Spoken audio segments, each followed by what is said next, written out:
हमारे साथ हैं समाजवादी पार्टी के सांसद मुहिबुल्लाह नदवी साहब। सांसद जी, कल भारत ने पाकिस्तान पर जोरदार जीत दर्ज की, लेकिन ट्रॉफी नहीं ली क्योंकि एसीसी के अध्यक्ष नकवी साहब पाकिस्तान के गृह मंत्री भी हैं और साथ ही एसीसी के चेयरमैन हैं। इसीलिए भारतीय टीम ने ट्रॉफी लेने से इनकार कर दिया है। टीम के इस फैसले को आप किस तरीके से देखते हैं?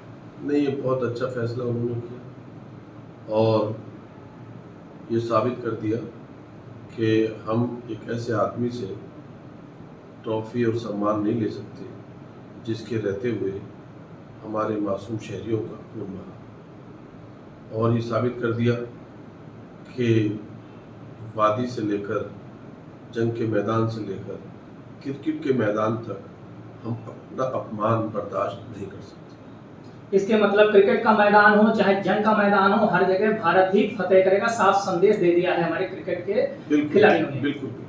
इसके साथ पूरी टीम मुबारकबाद के काबिल है और हम सब उनको मुबारकबाद देते हैं। पूरे देश में खुशी का माहौल कल से ही है। लेकिन राहुल गांधी ने अभी तक टीम को मुबारकबाद नहीं दी, इस पर बीजेपी सवाल उठा रही है।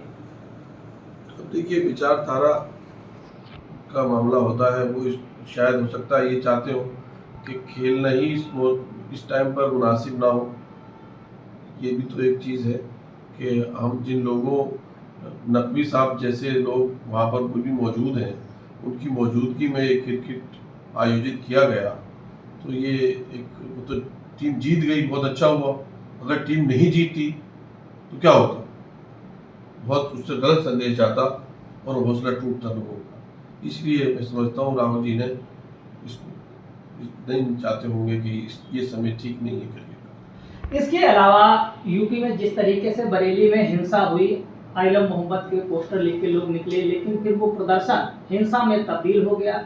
इस पर जिस तरीके से एक्शन हुआ, मौलाना तौकीर रजा हो या तमाम वो लोग हों जो कि जेल के सलाखों के पीछे पहुंच चुके हैं, और तमाम लोगों को पुलिस ने अभी हिरासत में भी ले रखा है और जो उपद्रवी हैं उनको चिन्हित किया जाए, उन पर भी कार्रवाई होगी। इस तरीके से जो माहौल बना और अब तक की कार्रवाई को किस तरीके से आप देखते हैं? देखिए, एक सामान्य चीज़ को हुकूमत अगर बड़ा करना चाहे तो बहुत बड़ा कर सकती है, क्योंकि उसके साथ में वसाइल होते हैं, मीडिया होती है, और अगर हुकूमत उसको सही से कंट्रोल करना चाहे तो कंट्रोल भी कर सकती है। आई लव मोहम्मद का मसला इतना बड़ा नहीं था।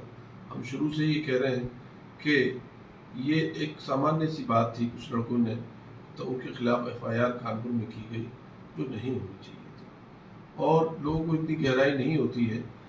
और फिर उसके बाद मैंने तो मौलाना का ये पैगाम सुना था कि मेरे उसको किसी ने मिसयूज़ किया है, मेरी तरफ से ऐलान अखबार में निकाला, लोग जमा हुए, तो इसकी तहकीक की जाए कि कौन लोग थे जिन्होंने जो है वो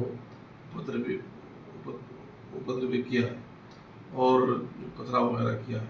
लेकिन इसके अलावा ये भी हमें संवैधानिक पदों पर बैठे हुए लोगों को ख्याल रखना चाहिए कि किसी वजह हमें संविधान को, कॉन्स्टिट्यूशन को उल्लंघने का, और जो सिविल राइट है, जो सिटीजन ऑफ इंडिया के जो राइट्स हैं, वो उसके लिए पूरा एक ज़ाब्ता है।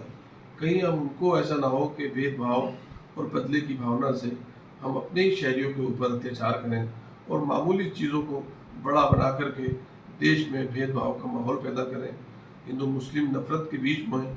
ये किसी तरह भी देश हित में नहीं। सीएम योगी ने कल साफ साफ कहा है, जो लोग दंगा करने की सोच रखते हैं या गजवाए हिंद भारत में करना चाहते हैं, उन्हें सीधे तौर पे जहन्नुम का टिकट मिलेगा। देखिए, हम इतना ही चाहते हैं कि सबने ईश्वर के नाम से, अल्लाह के नाम से, मालिक के नाम से शपथ ली हुई होती है। वो जितने भी लोग हैं, चाहे वो जिन पदों पर भी हो, वो कॉन्स्टिट्यूशन के मुताबिक चलें और बदले की भावना से और भेदभाव शहरियों के दरमियान वो कोई ऐसा काम न करें कि जिससे भेदभाव का साफ फर्क मालूम होता है। क्योंकि शपथ ली है हमने, और देश हित में यही है कि देश की एकता और अखंडता को हमेशा उसको तरजीह दी जाए, उसको बाकी रखा जाए। लेकिन ये भी बात चल रही है कि जिस तरीके से जब मुस्लिमों के पर्व होते हैं, हिंदू भाई साथ निभाते हैं, कहीं कोई उपद्रव नहीं करते हैं और त्योहार संपन्न होते हैं, लेकिन हिंदुओं का नवरात्रि पर्व चल रहा है, उस समय जानबूझकर आई लव मोहम्मद का प्रदर्शन किया गया, प्रदर्शन तक जायज था, लेकिन उसमें हिंसा उपद्रव कहाँ तक जायज था, ये थोड़ा आप अपनी जो आपके समर्थक हैं और आपकी कौम है उसको भी इस बात का संदेश दीजिए।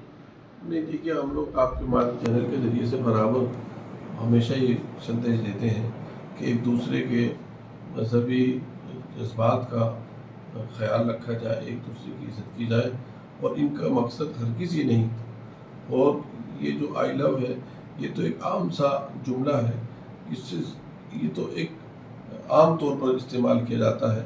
हमारा जो एक मजहबी फरीज़ा है वो इससे ऊपर उठ करके है कि हम सच्चाई को अपने अमल में लाएं, और उस सच्चाई की खुशबू से, इंसानियत की खुशबू से सब भारतीयों को फैज़ पहुँचे। ये मज़हब का संदेश होता है। अंतिम सवाल है, सीएम योगी ने ये भी कहा है कि कांग्रेस हो, समाजवादी पार्टी हो, दोनों ने ही अराजकतावादियों को संरक्षण दिया है। देखिए, अब उनके बारे में हम क्या कहें, तो बहुत कुछ कहते हैं। कोई भी हुकूमत वो है जो संविधान के मुताबिक चले। अब सारी चीज़ें एक ही आदमी हासिल कर ले, वही जज बन जाए, वही खुद तफ्तीश करे, वही सज़ा दे, तो अदालतों का काम क्या रह जाता है, और फिर दूसरी चीज़ों को क्या माने रह जाता है। तो इसलिए हम यही अपील करते हैं कि जो कानून की बालादस्ती रहे, और किसी भी निर्दोष को उसका घर न गिराया जाए, किसी भी मासूम को पकड़कर जेल में डाला जाए।